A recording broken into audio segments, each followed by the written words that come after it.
They let me pick. Did I ever tell you that? Choose whichever Spartan I wanted.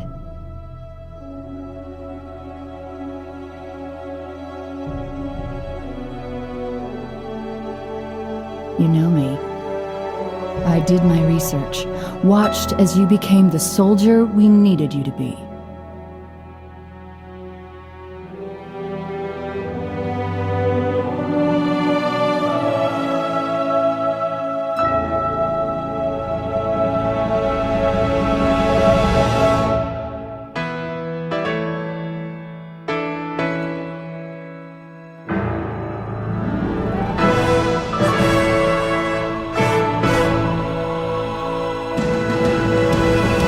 Please, don't shake the light bulb. On the blood of our fathers, on the blood of our sons, we swore to uphold the covenant, even to our dying breath. Earth is all we have left. You trust Cortana that much? Your Honor, she's been hit!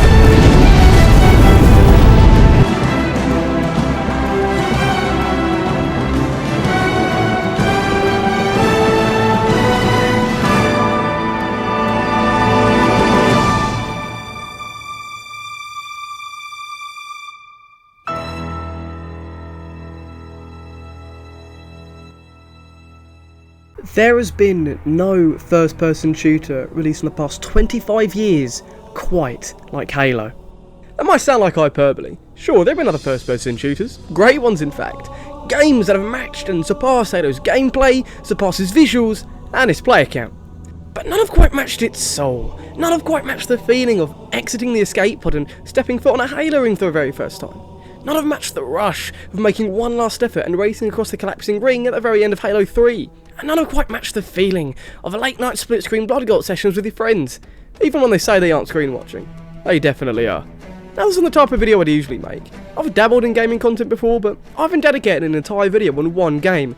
But the recent announcement of Halo Combat, or should I say Campaign Evolved, has got me wondering. What made Halo so special to begin with? Before all the sequels, before all the books, and before all the poorly made TV shows? Back when it was just one game. Back when it was made by a team of just 40 people who didn't even know they'd break even. Back when it was just Halo. Because the game they made almost 25 years ago had meaning. It had a meaning that was lost throughout the years. One that I'm not sure that 3 Halo studios can replicate. But I hope they can. For the countless people who haven't tried it yet, and for the people on PlayStation getting a taste of Bungie's masterpiece for the very first time. So, what made Halo so special?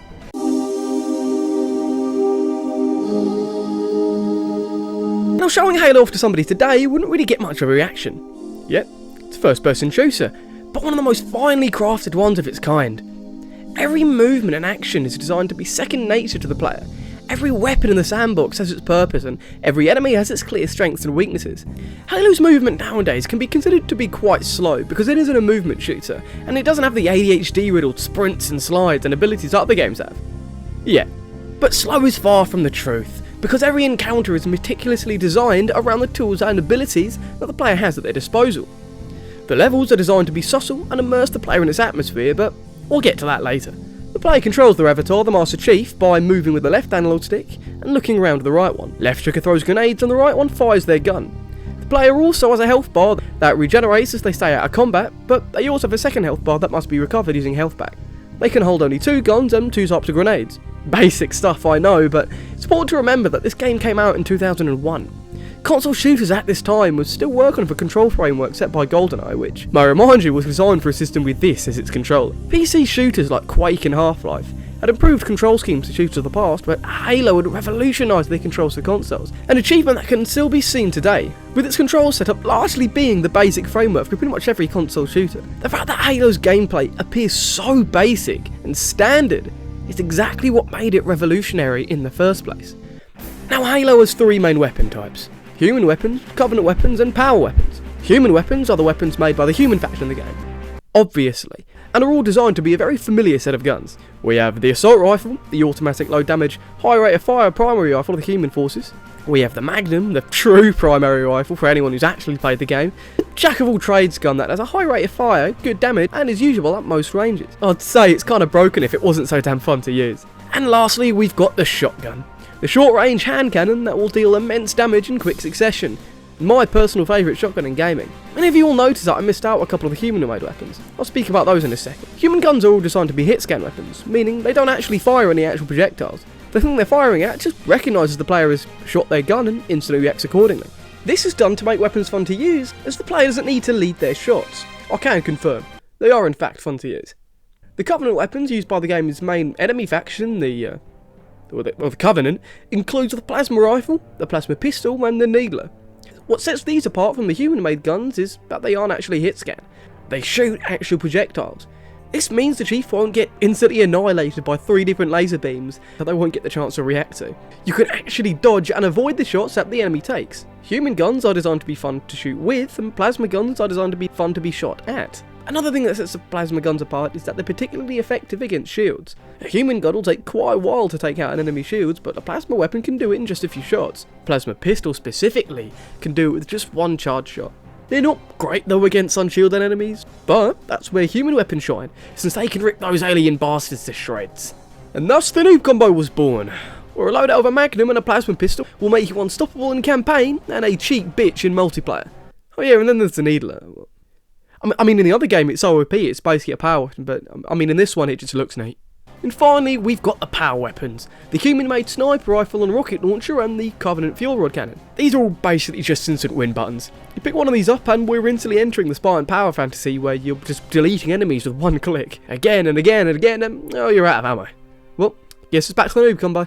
I don't really think I need to explain why using power guns is cool. You point at shit and they explode, nor an activation. Now as fun as using guns to draw funny shapes on a wall is, guns are really fun to use to shoot at enemies. Lucky for you, Halo Combat Evolved has those in spades.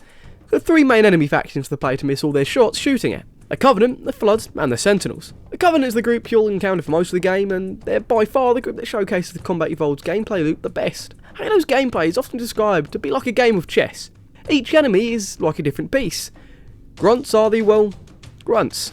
They aren't really a threat on their own, but can become quite a nuisance in a group as they pepper the player with shots from their plasma pistols and needlers, with them mostly serving to prevent your shields from recharging, allowing one of the bigger threats to finish you off. If you actually die from a grunt, well, that's just a skill issue. They're the pawns out of the cannon fodder for the Covenant, and as such, they're by far the easiest to kill. Pretty much any weapon and strategy will do. The most time and ammo efficient way to deal with them though is a single shot to the head with a precision weapon, in CE's case the Magnum. Next up on the food chain are the Jackals. These fucking pricks are the dickheads with shields that block your ballistic gunfire grenades. My hatred for these guys aside, they act as mobile cover of sorts, with player having to find alternate ways of taking them out, as mag dumping into their shields is a surefire way of running out of ammo and getting botted by an elite. There are 3 main ways of dealing with Jackals depending on what you have on hand. Option 1 is to use the Magnum, and to shoot their exposed hand, stunning them and exposing the rest of their body. Option 2 is to use a plasma gun.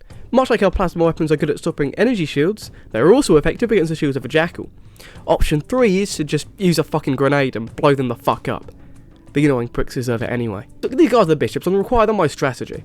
Next up we got the Hunters. They're the rook and are the closest thing CE has to an actual boss fight. But in practice they're much more of an inconvenience. They sure as hell look threatening though. These guys are the textbook definition of a glass cannon. From range they'll blast your ass into outer space with their arm cannons, and at close range they'll absolutely body you like an NFL linebacker.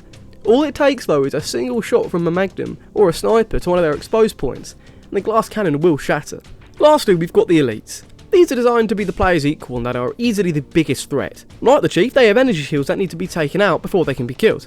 They're also much more aggressive than their Covenant subordinates. Their health and aggressiveness also varies depending on what colour their armour is, tying in with their in-law rank as well. Elites are like the Queen, equal to the player in strength and ability, being able to dodge out the way of incoming fire and also melee attack if the player gets too close. The best way to deal with an elite though is the good old noob combo. Like a chessboard, every piece of the Covenant has its role and must be approached differently. And it's because of this variety in enemy design that allows every encounter to feel different and allows for every weapon in the sandbox to thrive. The Covenant is just one of the 3 enemy factions though. There are still the Flood and the Sentinels left to discuss.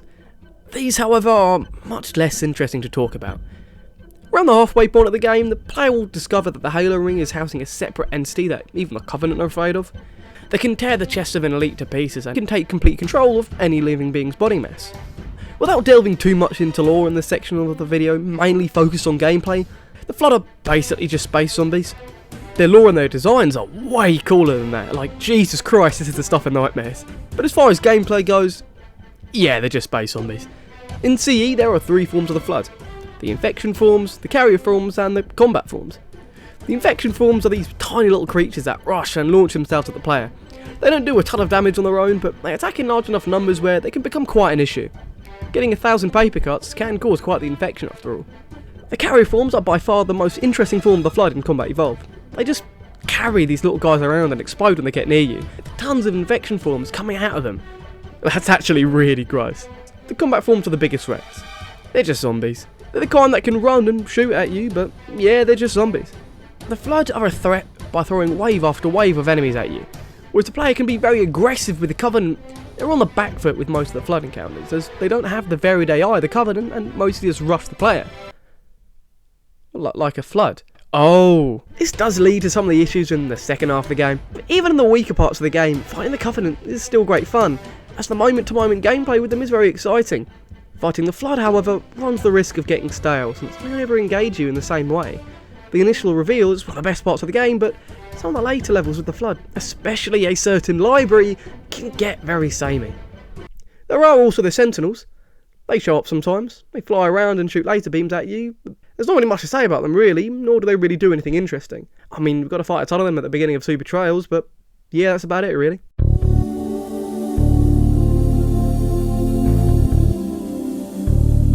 What sets Combat Evolved apart from even other Halo games is its atmosphere. CE just has a vibe that no other game in the franchise could ever get close to. It's a mixture of loads of things. Everything just bounces off each other perfectly. The art style makes the environment stand out, the music helps bring out the vibe and character of each location you go to, and the unique characters, whether important or not, all combine to make each faction unique and iconic to Combat Evolved specifically. I'm sorry, these guys have got nothing on the Combat Evolved Marines. Combat Evolved looks wildly different to other games in the series. It's an aesthetic that Infinite tried to mimic but couldn't quite get close enough to. It's not necessarily the low poly retro look that CE has due to being an old game, it's a very intentional look. Every location, every specific part of the environment is specifically built to get some sort of reaction from the player. It's supposed to make them feel a certain way. What do you mean by that? It's interwoven with how the gameplay is designed too. Like I said earlier, every aspect of the game symbiotically feeds off of each other. The first mission of the game is intentionally made to be cramped and claustrophobic. This is done for gameplay purposes to direct the player to specific arenas that are designed as tutorials, and it also helps the player get used to the general controls of the game in a familiar environment, since most first-person shooters at the time were in closed corridors. It also, though, allows the second level to flourish. After spending the entire first level trapped in these cramped corridors, the player steps out into this huge environment where they have complete freedom. The second level of the game isn't massive by today's standards. How it contrasts from the first level still manages to get a feeling of awe and pure amazement out of me and many others. It's an aspect of the game that has aged phenomenally well, purely because it feels like a breath of fresh air. It feels like when you're able to get out of the car and finally stretch your legs after a long road trip. It's not just this that makes the second level so memorable either, it's the incredible look and vibe that this area has. I find it difficult to put into words how I feel about this section, but I'll try. The whole area just looks otherworldly. It's beautiful with grass and trees and rivers, but everything seems a little off. The grass and the trees are very dark. There's a bright daylight sky, but it has a sort of a purple tinge, and you can still see the stars all around it. And there's the huge imposing ring in the skybox that's always there, and then you see the literal other side of the world, and there are these brutalist pipes and spires coming out of the ground, still functioning but laying there, dormant for a millennia, left to rust and decay by their makers, until humanity and the Covenant discover what's left. None of this is told to the player. This cave is not a natural formation. Someone built it. Okay, maybe it is, but it doesn't need to be. And by the time Cortana states the obvious, the player is already thinking these questions. It really is a masterstroke of design. To create a location so otherworldly, yet so familiar looking, took some brilliant minds. And that's what sets the second mission of Combat Evolved apart from the Halo Ring and Infinite. Halo Infinite doesn't look otherworldly. It looks like the US Pacific Northwest with some shiny metal towers in it. There's this tweet that's going around that explains the difference perfectly, saying CE's art direction has much more purple, chrome, and it's less National Park brochure and it's much more early 2000s world music cover art. I know I'm spending a lot of time talking about this one section, but the rest of the game's environment has this level of care and attention too. Whether it's the warm and inviting beaches of Silent Cartographer, the cold yet cosy feeling of 2 Betrayals, the unnerving swamp of 343 Guilty Spark, every mission in the game is expertly designed to unearth some sort of emotion out of the player. Now, as fantastic as the set pieces of Alpha Halo are, the game would still get pretty boring if there were no NPCs. Unlike other Halo games, which design their characters and equipment around what the previous games have established, for the most part, so you have the luxury of the curse, depending on the way you look at it, at being the first. So the team at Bungie had to get inspiration from various other pieces of pop culture at the time. You see a lot of this with the first games of major franchises, like the Batman Arkham series for example. A lot of the designs and the way the characters look are much more comic booky, with the character designs clearly taking notes from shows and comics. This gets phased out as time goes on though, with the franchise having a definitive Arkham look by the end. The design of the UNSC and the Marines show this really well. I touched on this earlier, but the Marines look really cool and unique in this one. They actually aren't my favourite. I much prefer the way they look in Halos 2 and 3, but they look super interesting in Combat Evolved, seeing them in a light you never do in the rest of the franchise. Their inspirations are as clear as day. C's Marines have a striking resemblance to the soldiers in Alien, with a bit of Starship Troopers thrown in there for good measure. This was a phenomenal design choice. First, these movies are recognisable franchises which, because they're from a similar genre as Halo, would have shared similar demographics. This makes the Marines appear familiar and inviting, as the player would be used to seeing soldiers like these in a sci-fi setting. A familiarity that's super important in a game that's entirely around exploring the unknown. This also has another side effect. The Marines in CE clearly take inspiration from Aliens and Starship Troopers, but those movies took inspiration from the real-life soldiers of the Vietnam War. This deeply grounds the UNSC in reality. Sure, they're in outer space fighting aliens using energy swords, but wearing bucket hats, and have cloth shirts with rolled up sleeves, radio backpacks with big antennas on them, and equipment that isn't that different from the stuff we use today. They use pump-action shotguns, they use a Magnum that's basically just a modified Desert Eagle, and the main assault rifle uses 5.56 NATO rounds. As strange as it is to say, it humanises the humans. It makes it clear from the get-go that they're outmatched and are fighting a losing battle, without even having to say it. The art designs feed into the story. Again, every aspect of the game feeds into each other. Beyond that though, I mean, just look at them. These guys are awesome. They've got these chunky pieces of armour all over them. They've got these sick Dragon Ball eye pieces, and their low poly 2001ness just has so much charm. I completely get why people are mad about them not looking like this in the remake. While the Marines are designed to look grounded and familiar, the enemies are designed to look the exact opposite, and my god, are the Combat Evolved enemies designed brilliantly. Everything about them is made to look foreign and extraterrestrial, or grim and horrifying in the case of the Flood. The art team at Bungie clearly had a passion and a drive, and a clear vision for how the enemy faction should look, and it shows. The Covenant ships and equipment all have the same level of care too. Much like how the human weapons and equipment are designed to look grounded and familiar, the Covenant guns are made to look strange and alien. The plasma rifle is a perfect example of this.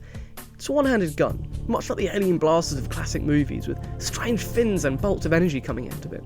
It can't be reloaded either, neither of the plasma guns can. The game doesn't outright say this, especially since you can reload the Needler, but I always imagined it as the Chiefs just simply didn't know how. They're alien guns after all. The Needler too looks strange and extraterrestrial. God knows how he does it, but the Chief is able to reload the thing. Somehow. It doesn't shoot plasma or even bullets. The Needler's a whole different beast, shooting these crystals that home in on the target. I don't know, maybe the crystal emits the energy of a space alien or something. Whatever these crystal people believe. This same foreign design philosophy applies to the rest of the Covenant as well. Whether it's inside their ships, their vehicles, or even their weapon grades. All of it has a smooth metallic shine, with purples and blues dominating Covenant architecture and design. All of it adding up to an iconic look that would largely be unchanged. While for the most part the UNSC changed with each game, the designs of the Covenant ships and equipment stayed pretty consistent throughout the original trilogy. I think the main strength of the Covenant design in CE is its contrast with the UNSC, with its ability to tell the player all they need to know about them with just one look. I know I was fairly critical of the Flood's addition to the enemy roster earlier, but that does not apply to their designs. Much like how the Covenant are designed in a way to immediately telegraph what the Covenant is about to the player, the Flood are designed to tell the player one thing: run. Don't let this thing, or this thing anywhere near you, otherwise you're fucked. The Flood's grotesque, fleshy carrier pods and sawtooth tendrils and walking corpses all give the vibe of something almost Lovecraftian. This is the kind of shit you'd see in Resident Evil or something. Hell, it's even worse. I mean, the complete tonal shift of the still admittedly fairly goofy looking Covenant to the eldritch horror of the Flood is incredible. And it makes 343 Guilty Spark one of the most memorable parts of the game. Oh yeah, and then there's the Sentinels. they float around, I guess. What is there left to say about the score of this game that hasn't been said already? Halo's reputation for having one of the finest soundtracks in all of gaming is there for a reason. I'm no musician though. I don't claim to know any music theory, and I think talking about it if I did would be doing the game's composers, Marty O'Donnell and Michael Salvatore, a disservice. What I can say though is that every piece, every song is incredible and adds to the atmosphere of each level, or heightens the suspense, or gets you knee deep into the action. It's said during the making of the documentaries that due to the nature of Bungie at the time and game development as a whole, the artists and the composers had a say at what happened in the stories and the levels. The Gregorian chants of the main theme and songs like The More emphasise the mystery and religious connotations of the Ring. Tracks like Devil's Monsters emphasise the true horror of the Flood, and tracks like Drum Run keep you locked in on the action. Combat Evolved doesn't have the best soundtrack in the series. I'd say that would go for 3 ODST or Reach. But it is still one of the best soundtracks in gaming, and I honestly think that Halo as a franchise would not be as popular and as revered as if it wasn't for its excellent score. Because ultimately, the music is one of the first things people think of when a franchise is mentioned. Every great franchise is associated with its score, whether it be something like Star Wars, Indiana Jones, Legend of Zelda, and of course, Halo.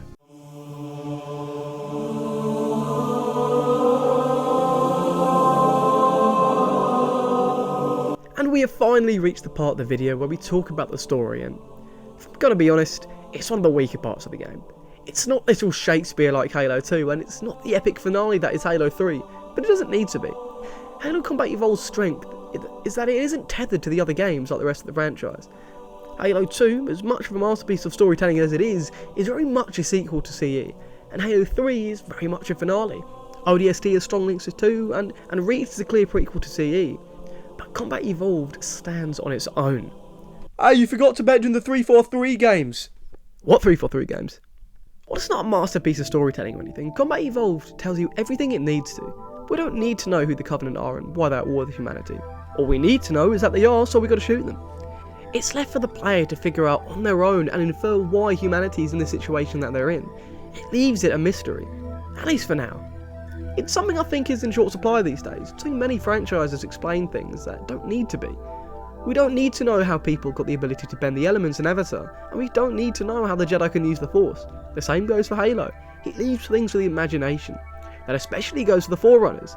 Not once in Bungie's original trilogy do we actually see the Forerunners, and it takes a while for it to be outright explained what happened to them.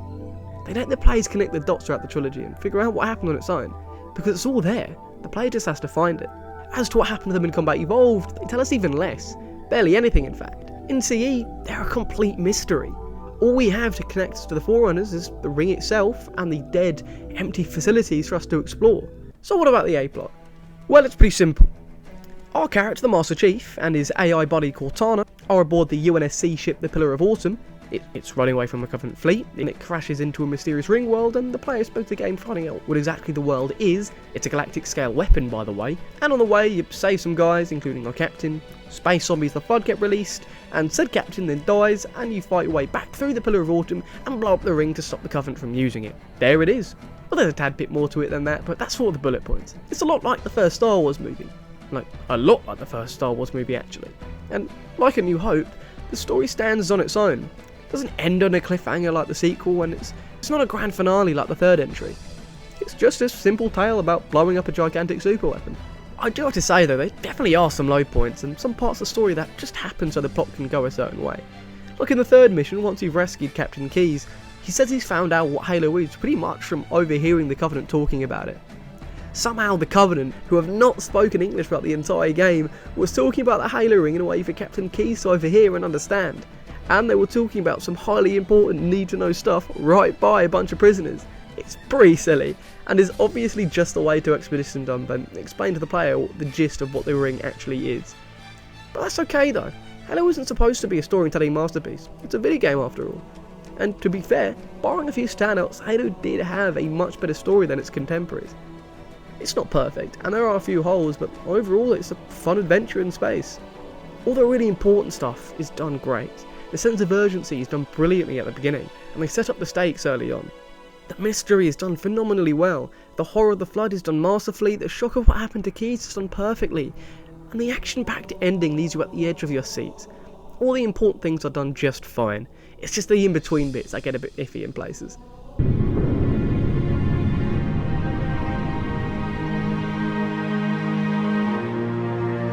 So, what did make Halo Combat Evolved so special? Well, if I were to boil it down to one word, I'd say it's collaboration. While for the most part every individual aspect of the game is great, they all feed into each other to make one of the greatest first-person shooters, just of its era, but of all time. What makes it special is how the music gives the game so much life and so much energy. It's how the world of the game is filled with so much mystery and beauty, and most importantly, it's that the game is so much fun to play. Sure, it has its issues, what game doesn't? But it's as close to perfect I think the franchise ever got, and again, it seems to be the most important game in the franchise, because with it being the series' introduction to the PlayStation and its player base, the remake is the franchise's last hope, and if Halo Studios botches the remake, then I don't think the franchise will be able to recover. So, will they be able to catch lightning in a bottle and recapture the original game's magic? I don't know, maybe. But I sure as hell hope so, because Halo is one of the most special and unique shooters out there, and Combat Evolved is the one that started it all. Thank you for watching.